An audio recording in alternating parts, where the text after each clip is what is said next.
Hello guys, আসসালামু আলাইকুম রহমতুল্লাহি ওয়া বারাকাতুহু। আমরা আছি এখন সাতক্ষীরা জেলা। এটা কিন্তু সে বদরতলার ভাইরাল রোড, যে রোডে হাজারো দর্শনার্থী প্রতিদিন আসে। তো আমরা এখন ঠিক দুপুরবেলায় বাজে এখন একটা, সেই টাইমটা আসলাম ভিডিও করার জন্য, কারণ এই সময় ভিড় কম থাকে। আর এই সুন্দর মনোরম পরিবেশ, সুন্দর এই ভিউটা আপনাদের মাঝে তুলে ধরতেছি।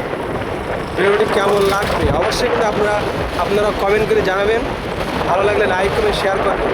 এই রাস্তাটি দিয়ে প্রায় 1 কিলোমিটার, রাস্তাটির দুই সাইডের বাবলা গাছ দিয়ে সৌন্দর্য করা হয়েছে।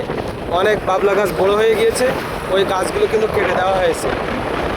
তারপরেও যতটুকু গাছ আছে আমি আপনাদেরকে দেখানোর চেষ্টা করতেছি। রাস্তার দুই সাইডে কিন্তু ঘের, যেখানে সাদা সোনা বলা, এই দেখেন কীভাবে ঘেরের মাছের আটন পেতেছে। কোথাও বলে আটন, কোথাও বলে ঘুনি, কোথাও বলে মাছ ধরা, খোফ। এক এক জেলায় এক এক রকম ভাষা ব্যবহার হয়।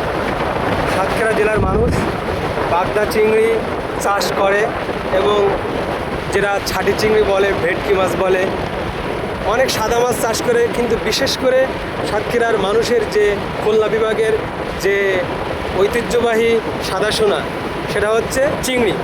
এই চিংড়ি কিন্তু আমাদের সাতক্ষীরা জেলায় চাষ করা হয়। তার অপরূপ সুন্দর দৃশ্য আপনারা দেখতে পাচ্ছেন। চতুর্দিকে শুধু চিংড়ি মাছের ঘের আর ঘের। এখানে পরিবার নিয়ে, আত্মীয় স্বজন নিয়ে, বয়ফ্রেন্ড গার্লফ্রেন্ডকে নিয়ে মানুষ ঘুরতে আসে, সুন্দর সময় দিতে আসে। এখানের পরিবেশটা অনেক সুন্দর। বাংলাদেশের 64 জেলা থেকে এই পরিবেশটি উপভোগ করতে আসে, কারণ রাস্তার দুই সাইডে বাবলা গাছ দিয়ে রাস্তাটা সুন্দর করা হয়েছে। আপনারা দেখুন, রাস্তার ভিউটা অনেক সুন্দর। আর আমরা সাতক্ষীরা থেকে, ঢাকা থেকে সাতক্ষীরা এসেছি শুধু আপনাদের মাঝে এই ভিউটা তুলে ধরার জন্য। দেখেন কি সুন্দর করে ঘেরে সার দিচ্ছে। হ্যাঁ, এই যে ঘেরে কিন্তু এটা কাটাশিলা বেশি হয়ে গেলে বেছে এরকম ঘুটো ঘুটো করে রাখে। ওটা পচার পরে সাদা মাছ খায়, বাগদা মাছরা খায়। বাগদা মাছের জন্য বিশেষ কোনো খাবার দেওয়া হয় না, এটা আল্লাহর একটি রহমত। বাগদা চিংড়িতে একটু পানির পোকা, এই পোকাটা এমনি আস্তে আস্তে বড় হয়ে যায়। একটু পরে আমরা দেখতে পাবো Badartala coffee house. Badartala coffee হাউসে তেমন কিছু নাই, শুধু একটি কফির দোকান আছে আর 3টা টুল চেয়ার বসানো আছে। এটার নাম দিয়েছে বদরতলা কফি হাউস।